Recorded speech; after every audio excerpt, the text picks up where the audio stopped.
Stacy, what's going on? Coach Eric here. Happy Monday. Hopefully you had a great Easter as well. I've never been really big on celebrating Easter. The only time I would celebrate that was when I lived back in Northern California, and I would be with like my family. We'd always just do like, I guess the normal ritual of like a barbecue and just maybe go to church and hang out with the family. But I'm over here in SoCal now, so it's just kind of, it's hard. I don't have any family out here to spend like holidays with unless I go over there. So that's just not considered a big holiday to me. So I probably would never make the effort to go out there just to go spend Easter. But I mean, definitely seeing pictures of other people and stuff kind of like makes me like, I wish my family was here too. But oh well, it's just one day, right?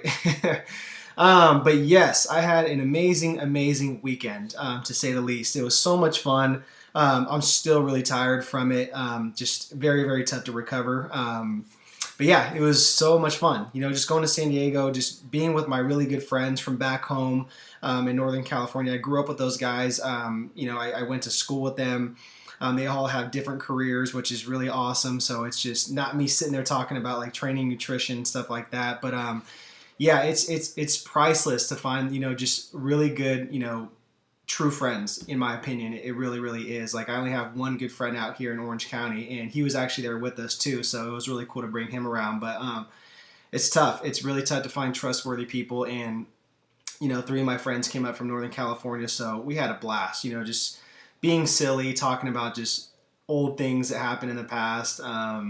Yeah, a lot of beer was consumed, but we had a blast. We're very responsible, but it was needed. So needed just to get out and just not bring my laptop. Just try to stay off social media. But the only thing I was on pretty much was Snapchat. But yeah, it was just a really good break. But it was just really tiring, especially today. And they left earlier today, so they flew out of LAX. So yeah, it's been a long day. It's been a long weekend, but I'm getting there. I'm grinding and just slowly getting these updates done and stuff. So I figure it'll be a long week for myself. But yeah, here we are. But I thought that you made a good point about how do people share kind of like their lives on social media and stuff like that. And I agree, to a certain extent. And I used to question myself doing that too, but I've gotten into that habit to where it's like I just do it now, and it's just like I really don't think about it sometimes. And I don't know if that's such a good thing or bad thing, but I really don't sit there and like try to share like every little thing, but I do like sharing a lot of stuff. I've had a lot of people, request like, oh, like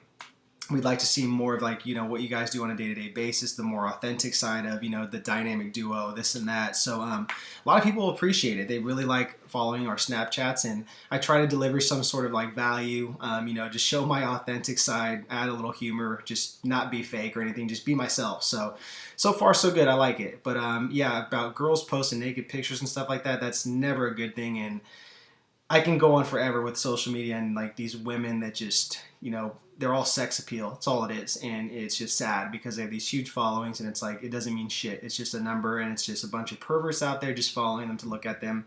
And yeah, they just don't know how to utilize their social media other than just show their naked bodies. So it's a shame. Okay, so let's get into the update, okay? So macros are still on the lower end at 140 protein, 230 carbs, 45 fat. So totally fine because you're still within those 10 days of not being able to do much. Weekly average weight stayed the same, 117.5. I expected that. I mean, if you're not going to take up macros, if activity's not going to increase that much, I mean, things aren't going to change scale-wise. What was interesting, though, was your monthly average weight went down, which was 117.6. This month, last month, 119.3.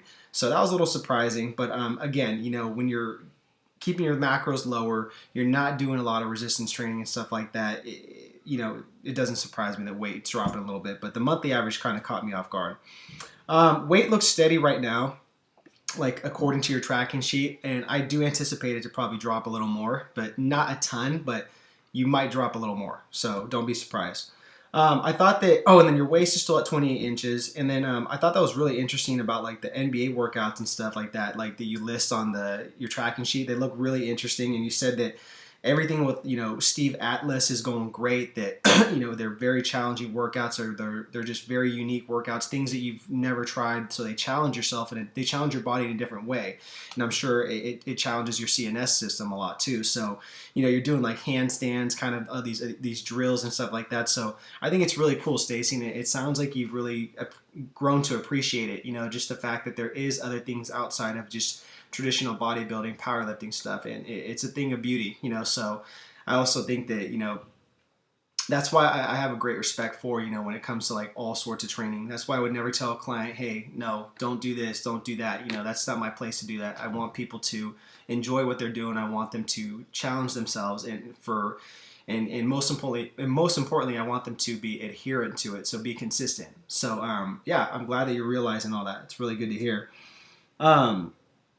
Also too, you said that, you know, it adds a lot of knowledge to like your toolbox, and I think I agree with you 100%. And that's why the times that I've gotten injured, you know, I always try to find something good out of those, even though, you know, psychologically we're like screw this, screw that, like why us, you know, blah blah blah. But you know, there's always some good you can find out of it, and you know, you can always bring up another body part like you're doing right now, your upper body. You could take the opportunity to, you know, learn more about, you know, what's going on as in terms of injury, mobility, other forms of training. So it's really a good thing. You know, you always expand your knowledge, and I can never say enough about doing that. You know, it's like the more knowledge, the better. Other than that too, you said physically you feel like you've lost your glutes and lower body. I wouldn't say you lost it. I mean, yes, of course, they're going to, you know, atrophy a little bit because they're not being used, but you'll get them back. You'll get them back, so don't worry, okay? Stress is moderate. You said you have a presentation on Friday. Best of luck on that. Just keep preparing for that. Keep rehearsing. And you're kind of contemplating, should you buy or lease a car? That's a tough one. I have no idea. I've never leased a car. I have a client that I train here at my home that leases a car, and she says that that's the best way. Of course, there's pros and cons to it, but I'm not sure. I don't like car payments. And then you said, should you get a BMW or something cheaper? That's another tough one, because when you're used to, you know, BMWs and luxurious cars like that, it's going to be very hard for you to transition into a different car, in my honest opinion. So I've never had a car like that. So yeah, you know, each their own. It just really depends on what kind of, you know, car you like, the quality, all that stuff. So just kind of go with what you've, you know, your instincts on that, and just go with what makes you happy.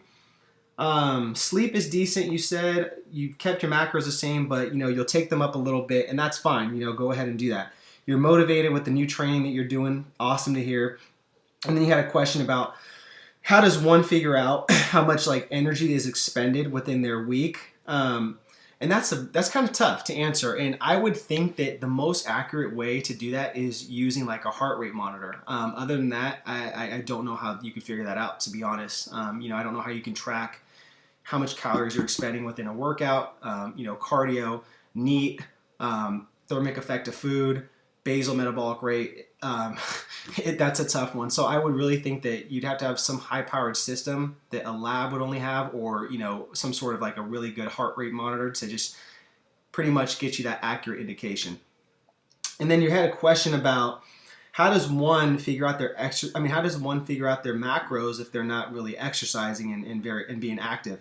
It's a good question, and that's one that it's a little bit different. You know, you take a different route with that, but I always have anybody that is going to come on, whether they are resistance training or not, I always have them track their food intake, like on MyFitnessPal, My Macros Plus, for 7 to 10 days, because that will tell their accurate, you know, reading of where their calorie intake's at and where their metabolic rate's at. So just really depends where that is. That tells so much to the puzzle, you know. And then from there, obviously, if they're not active, you're not going to give them a shitload of carbs, because, you know, they're going to just store that as stored glycogen, which will always, you know, usually convert to, you know, body fat storage. Protein doesn't need to be as high because they're not damaging a lot of muscle. So you just got to kind of mix and match with that. So calories would definitely be lower with someone that doesn't, you know, that's not very active. And then you had another question about what's it called? Yeah, you were talking about like the calories per pound thing. So that's always, I think that's always a really good one to always keep in mind. With more sedentary people and obese people, I wouldn't worry about the calories per body pound as much. But for yourself, like you're normally at 18 calories per body pound of your weight when your macros are up where they should be. Right now, you're about 17 calories per body pound. So it's a little bit lower because of the injuries and stuff like that. But the calories per pound thing is a really good indication of, you know, where you're at within your calories. So I always say For a reverse diet, you want a rule of thumb of having your calories per pound anywhere from 13 to 16 calories per pound within that range. And if you're dieting, you don't want to go any lower than 8 calories per pound. That's just brutal. So that's really good to just keep within those ranges. But everybody's body's different, so that's always going to be different. And then finally, you said overall that you're just you're good. You're just kind of glad that you've expanded your mind with everything and different forms of training. And I think it's awesome, Stacy. So like keep up on that. Keep me updated with what's going on and all that. And then thank you very much for sharing those 3 points with the self-development guru that you said you've been listening to. I love those. I actually wrote those down, and not wrote them down. I copy and pasted them to a different Word document. So I'm going to look into those a little more and just kind of absorb it a little more. But thank you for sharing that. I appreciate that. And yeah, holy shit, we're at almost 11 minutes. But always a good talk when we do this back and forth. So I'll let you know. Right now, I don't want to change anything. Just keep everything the same. Keep me updated within the your training and all that stuff after the 10-day period that you said, and we'll just keep going from there. Okay. So let me know if you have any questions or concerns. Other than that, have a great week and have best of luck on your presentation. Okay. Talk soon.